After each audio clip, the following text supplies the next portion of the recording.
Pengetahuan tidaklah cukup, maka kita harus mengamalkannya. Niat saja tidaklah cukup, maka kita harus melakukannya. Selamat pagi anak-anak ibu. Ibu harap kalian semua tetap semangat dalam mengikuti pembelajaran dari ibu. Salam SFP. GLBB akibat gravitasi dibedakan menjadi 3 jenis. Yang pertama adalah gerak jatuh bebas, kedua adalah gerak vertikal ke bawah, dan ketiga adalah gerak vertikal ke atas.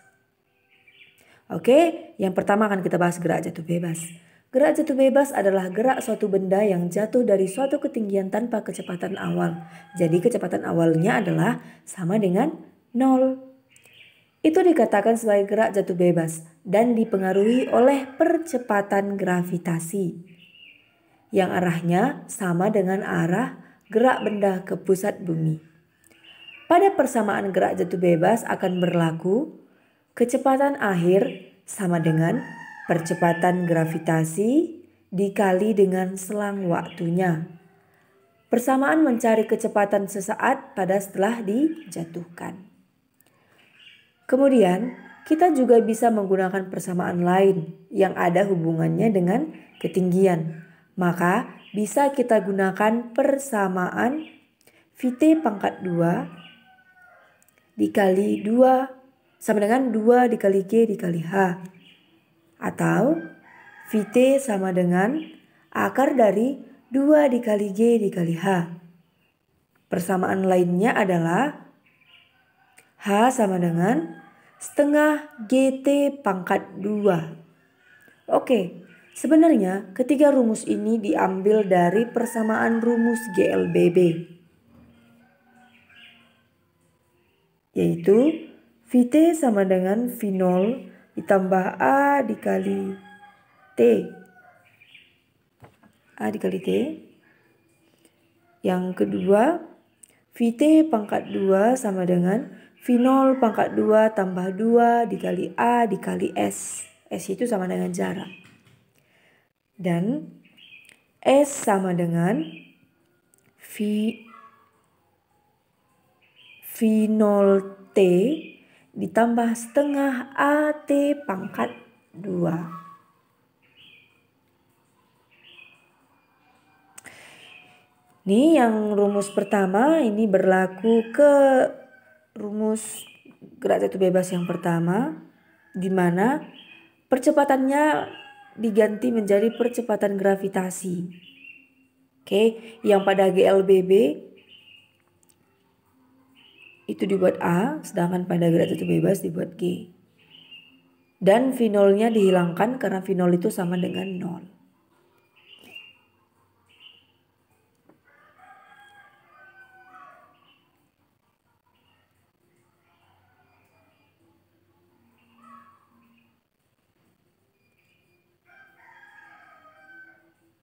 Baru kita masuk ke yang rumus kedua, di mana A diubah menjadi G pada gerak jatuh bebas G, dan S yang pada GLBB akan diubah menjadi H.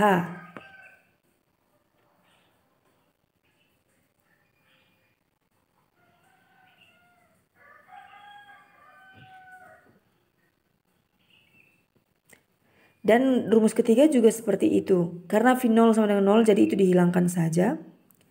Maka A-nya akan diubah menjadi G dan S-nya akan diubah menjadi H.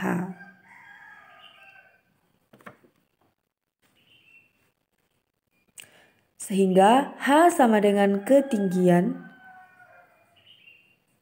dengan satuan meter. Kemudian G adalah percepatan gravitasi dengan satuan meter per sekon pangkat 2. Ini sudah ketentuannya itu 10 meter per sekon pangkat 2. Ada juga memang di buku yang lain itu bernilai 9,8, itu sama saja ya. Oke, sekarang kita akan masuk ke contoh soal. Sebuah kelapa jatuh bebas dari pohon yang tingginya 10 meter. Jika G sama dengan 10 meter per sekon pangkat 2, berapa lama waktu yang dibutuhkan kelapa untuk sampai di tanah? Gesekan udara diabaikan. Oke. H sama dengan 10 meter. G sama dengan 10 meter per sekon pangkat 2 itu yang diketahui. Kemudian yang ditanya adalah T.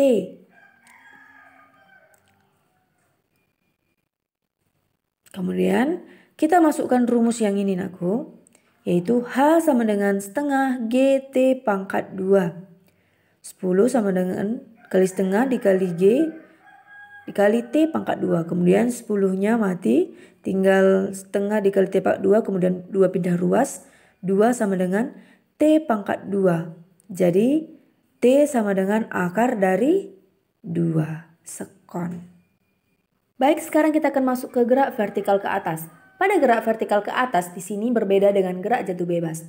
Pada gerak jatuh bebas, bendanya bergerak ke bawah tanpa kecepatan awal. Sedangkan pada gerak vertikal ke atas memiliki kecepatan awal atau dengan kata lain, kecepatan awalnya tertentu.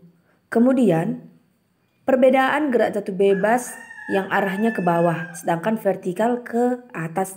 Semua geraknya vertikal ke atas. Jadi nilai G pada vertikal ke atas adalah negatif. Kenapa? Karena berlawanan arah dengan gerak bendanya. Pada gerak vertikal ke atas ini berlaku persamaan Vt sama dengan V0 dikurang G dikali T.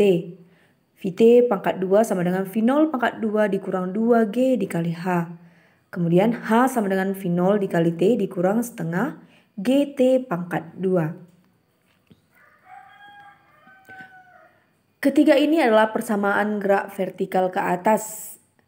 Perbedaannya dengan gerak jatuh bebas ialah pada vertikal ke atas bernilai negatif, sedangkan pada gerak jatuh bebas itu positif. Itu tadi terletak pada G-nya ya.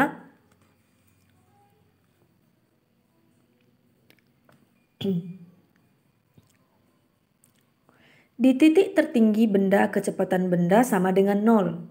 Jadi ketika benda dilempar ke atas, ketika benda sampai di titik tertinggi, maka Vt sama dengan 0. Maka di sini kita anggap H maksimum.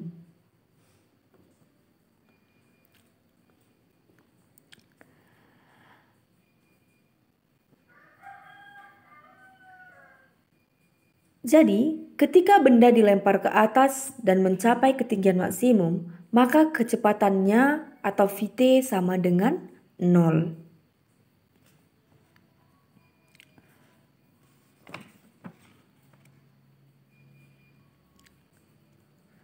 Maka di sini kalau misalnya pada ketinggian maksimum itu berlaku T max T naik sama dengan V0 per G. Kemudian H max-nya sama dengan V0 pangkat 2 per 2G. Inilah yang berlaku pada ketinggian maksimum.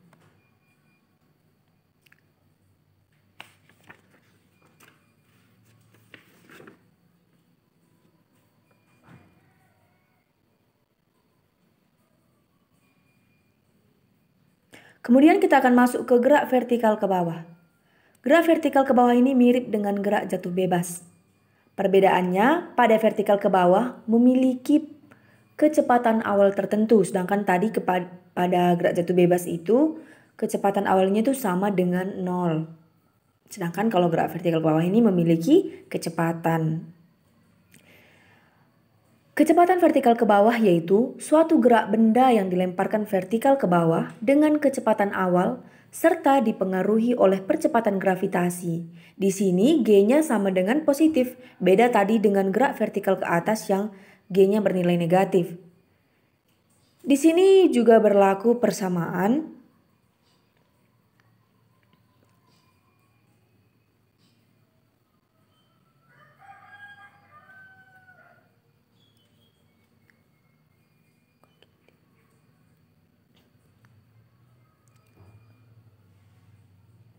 Vt sama dengan V0 ditambah G dikali T.